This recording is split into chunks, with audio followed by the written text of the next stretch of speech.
Everybody knows that email is one of the most predictable and profitable ways to scale an e-commerce brand.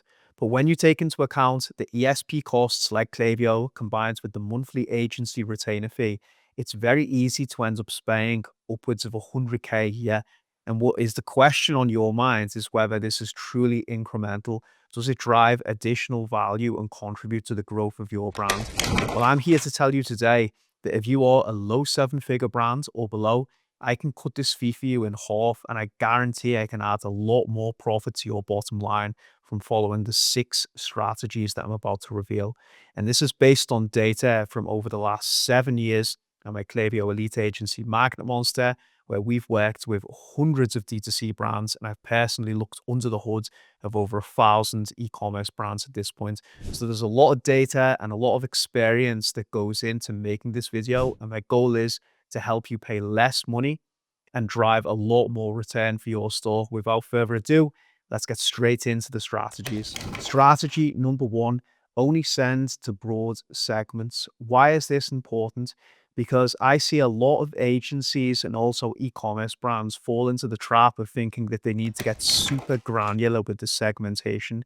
Segmentation has become a bit of a buzzword, which is sad really, because ultimately what you need to do if your store is at this level that I've mentioned before is send to engaged segments quite frequently, moderately engaged segments less frequently, and then people who aren't engaged at all with a low cadence, for example, 1 to 2 emails per month. And why is this important? It's important because when you start to go really granular with segmentation, you're opening up a lot of complexity in the business, which may not be justified. If you are sub 8 figures in revenue, then there's no need for all these complex permutations, because if you have 2 separate segmentation strategies, that's going to require 2 different strategic approaches, 2 different sets of creatives. And if you go even more granular and drill down, then you're just going to end up flooding the business with complexity, increasing resource allocation, and it's highly questionable whether that will lead to an increased ROI. So keep segmentation simple if you are below 8 figures in annual revenue. What you need to do is send to highly engaged customers more frequently, people who are not that engaged less frequently, and people who have churned or aren't engaged with a low cadence. This is enough for the overwhelming majority of brands. Number two on this list is focus on the key 4 flows. You don't need win back flows, you don't need VIP flows, you don't need sunset flows.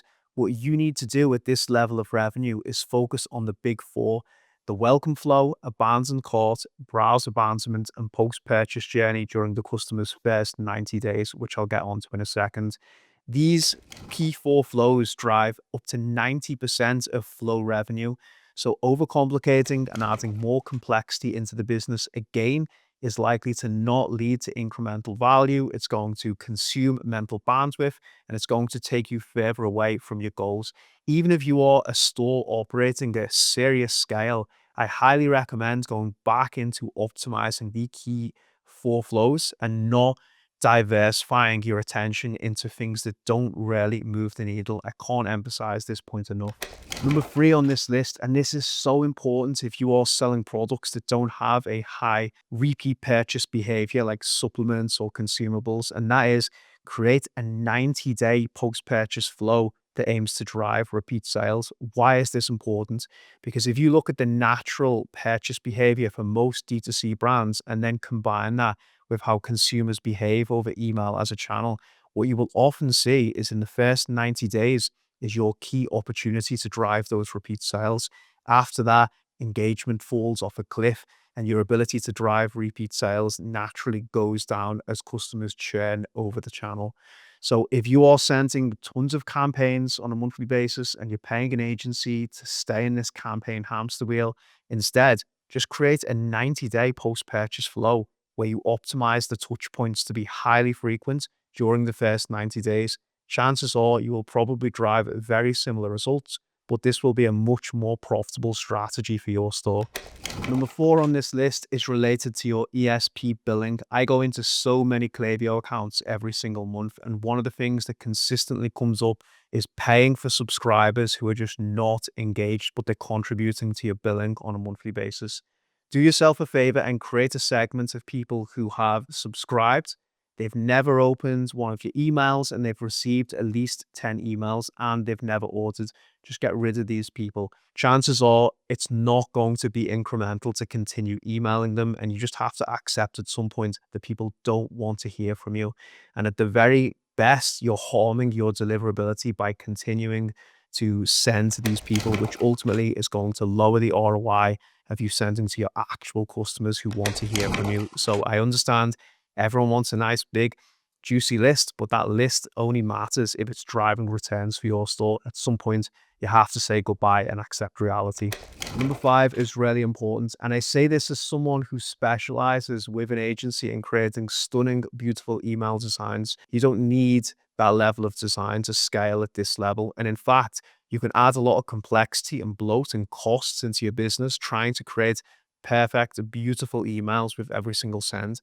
Most of the time, when you're sending emails, the consumers already know who you are. And yes, I'm not here to dispute that branding is very important, but actually, a lot of the mechanisms through which email works is staying top of mind. And you can do this from having very simple, well structured templates. So it will enable you to scale creative velocity and send more emails, but it won't be such a drain on the business having to create things from scratch every time you go and create emails. So create very simple, straightforward templates, have modular dynamic blocks where you can swap elements in depending on what you're actually promoting, and focus on sending this consistently. It's much more scalable and will probably lead to the same results as stunning creatives, especially at this level. And the final one on this list is a bit of a tactical hack, and that is to resend old emails that perform well to existing subscribers. Let's be honest, people are not going to remember what you sent to them in the past. I mean, people are receiving anywhere from 150 to 200 emails a day. And if they didn't open it, then what's the harm in sending them something again? It will drive a lot of revenue, it will save you time, and what performed well in the past is generally a good indicator of what will perform well in the future. So just like a resend, just repackage up an old pre-existing concept that worked well and just resend it again to customers, because a lot of the time you're actually not sending it even to the same customers. If it's a 3 to 6 month cycle, then you've already replenished the active customer database with new customers from new acquisition channels. So just send them an old email that performed really well. It will probably perform on a similar level, if not better, depending on how many people you're sending it to. So they're the 6 strategies. At the beginning of this video, I promised that I could probably cut that fee in half and still drive the same to your bottom line. These strategies work really well if you are low 7 figures and below. If you are above this level, then yes, it probably warrants investing in an agency's retainer fees. However, even if you are at this level and you're trying to be frugal and economical with how you manage your business, you can still deploy some of these to great effect. So I hope that's helpful. Make sure to hit the like button, subscribe. Let me know if you've got any strategies to lower the costs of your email marketing program and still drive truly incredible results. And I'll be back again with another video soon. Thank you for watching.